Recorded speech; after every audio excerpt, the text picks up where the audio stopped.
সম্মানিত দর্শকবৃন্দ, ঘটনাটি ছিল নবুয়তের 10ম বছরের। এই বছরকে বলা হয় আমুল হুজ, অর্থাৎ দুঃখের বছর।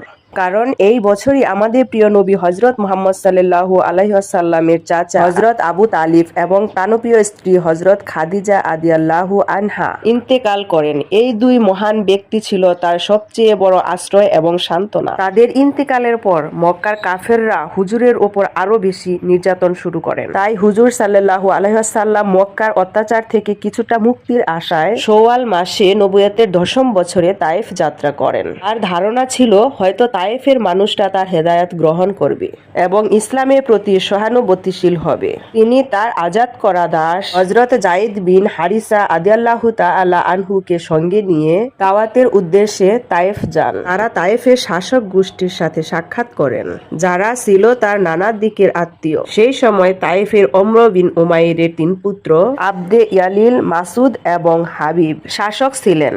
তারা ছিলেন বনু সাকিব গোত্রের মানুষ। রাসূলুল্লাহ সাল্লাল্লাহু আলাইহি ওয়াসাল্লাম তাদেরকে ইসলামের দাওয়াত দেন এবং সহযোগিতা কামনা করেন। তিনি সেখানে টানা 10 দিন অবস্থান করে তাদেরকে বোঝানোর চেষ্টা করেন, কুফর এবং শিরক ত্যাগ করে ঈমান গ্রহণের আহ্বান জানান। কিন্তু 3 জনই অত্যন্ত উদ্যক্ত এবং অবমাননামূলক জবাব দেন। আল্লাহ কি তোমাকে একজন ছাড়া আর কাউকে পাননি নবী বানানোর জন্য? দ্বিতীয়জন বলল, কাবা শরীফের জন্য এর চেয়ে বড় আর কি অপমানের হতে পারে যে তোমার মতো কেউ নবী হওয়ার দাবি করছে। তৃতীয়জন বলল, আমি তোমার সাথে কথা বলবো না। যদি তুমি সত্যিবাদী হও তাহলে তোমার সাথে কথা বলার ভয়ে ভয়ে আদবের খেলাপ, আর যদি তুমি মিথ্যাবাদী হও তাহলে তুমি কথা বলার যোগ্যই নও। উল্লেখিত সর্দাররা শুধু হেদায়াত গ্রহণ করা অস্বীকার করেননি, বরং তারা রাসূল সাল্লাল্লাহু আলাইহি ওয়াসাল্লামকে তায়েফ শহর থেকে বের করে দেন। কিন্তু দুর্ভাগ্যজনকভাবে তারা এখানেই থেমে থাকেননি। তারা উশৃঙ্খল ও বখাটে ছেলেদের রাসূল সাল্লাল্লাহু আলাইহি ওয়াসাল্লামের বিরুদ্ধে লেলিয়ে দেন। তারা পাথর ছুঁড়ে আহত করে এবং উপহাস করে। ফলে রাস্তা দিয়ে যাওয়ার সময় তারা তাদের উপর পাথর নিক্ষেপ করতে শুরু করে। এত পাথর মারা হয়েছিল যে হুজুর সাল্লাল্লাহু আলাইহি ওয়াসাল্লাম গুরুতরভাবে আহত হয়ে যায়। যখন আঘাতের তীব্রতায় তিনি বসতে পারতেন, তখন ওই দুর্বৃত্তরা তার বাহু ধরে তাকে জোর করে দাঁড় করাত এবং আবারও পাথর ছুঁড়তে শুরু করত। তারা উচ্চ সুরে অট্টহাসিও করত। হুজুর সাল্লাল্লাহু আলাইহি ওয়াসাল্লামের পবিত্র শরীর রক্তে রঞ্জিত হয়ে যায় এবং তার জুতো রক্তে ভরে যায়। যখন তিনি হাঁটতে শুরু করতেন তখনও তারা পাথর মারতে থাকত। এর সাথে সাথে তাকে গালি দিত এবং বিদ্রূপ করে আওয়াজ করত।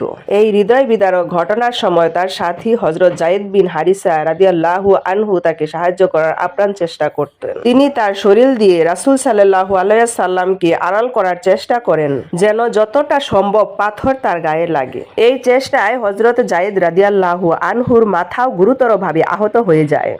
আর হুজুর সাল্লাল্লাহু আলাইহি ওয়াসাল্লামের পায়ের জখম এতই গভীর ছিল যে ওখান থেকে রক্ত ঝরতে থাকে।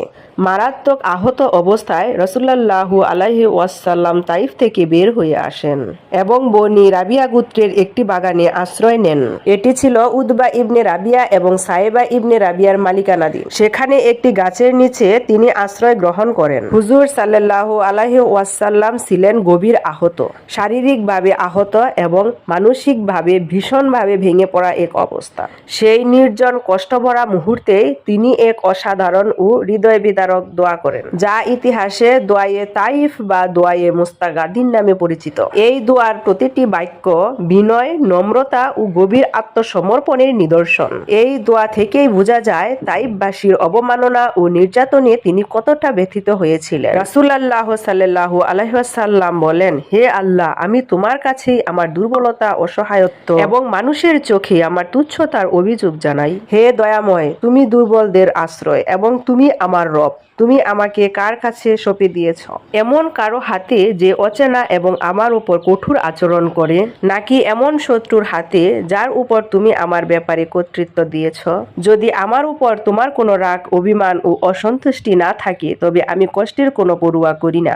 কিন্তু তোমার পক্ষ থেকে শান্তি ও নিরাপত্তা আমার জন্য সবচেয়ে প্রশস্ত আশ্রয়। আমি তোমার সেই পবিত্র চেহারার নূরের আশ্রয় চাই, যার আলোতে সমস্ত অন্ধকার দূর হয় এবং যার কারণে দুনিয়া ও আখিরাতে সবকিছু সুব্যবস্থিত রয়েছে। যেন তুমি আমার প্রতি রুষ্ট না হও, যেন তোমার গাজাব আমার উপর আপতিত না হয়। আমি কেবল তোমার সন্তুষ্টির জন্যই চেষ্টা চালিয়ে যাব, যতক্ষণ না তুমি সন্তুষ্ট হও আর তোমার ছাড়া কারো মধ্যে নেই কোনো শক্তি কিংবা ক্ষমতা। এই সময় আল্লাহ তাআলা হযরত জিবরাইল আলাইহি ওয়াসাল্লামকে অবতরণ করালেন। জিবরাইল আলাইহিস সালাম একটি মেঘের ছায়ায় এসে উপস্থিত হন এবং আরজ করেন, হে মুহাম্মদ, আল্লাহ তাআলা আপনার জাতির কথা শুনেছেন এবং তাদের আপনার প্রতি আচরণও দেখেছেন। আল্লাহ তাআলা আপনার কাছে পাহাড়ের ফেরেশতাকেও পাঠিয়েছেন। আপনি চাইলে তাকে নির্দেশ দিতে পারেন। এরপর পাহাড়ের ফেরেশতা নবী করিম সাল্লাল্লাহু আলাইহি ওয়াসাল্লামকে সালাম আরজ করেন এবং বলেন, হে আল্লাহ তাআলা রাসূল, আপনি যদি অনুমতি দেন তাহলে আমি এই দুটি পাহাড় যা মক্কার দুই পাশে অবস্থিত তুলে এনে এই তাইফবাসীর ওপর চাপিয়ে দেব, যাতে তাদের নাম নিশানা পর্যন্ত মুছে যায়। এই পর্যায়ে নবী রাহমাত সাল্লাল্লাহু আলাইহি ওয়াসাল্লাম যে উত্তর দেন তা কিয়ামত পর্যন্ত প্রমাণ করে যে তিনি ছিলেন রাহমাতুল লিল আলামিন, সমস্ত বিশ্বের রহমত স্বরূপ। তিনি বললেন, না, আমি এটা চাই না, বরং আমি আল্লাহ তাআলার কাছে আশা রাখি যে এদের ভবিষ্যৎ প্রজন্মের মধ্য থেকে এমন লোক জন্মাবে যারা শুধুমাত্র এক আল্লাহ তাআলার ইবাদত করবে এবং তার সাথে কাউকে শরীক করবে না। এই দয়ার বার্তাই ছিল নবীজির প্রকৃত পরিচয়, ক্ষমাশীলতা, দয়া এবং ধৈর্যের এক অনন্য উদাহরণ।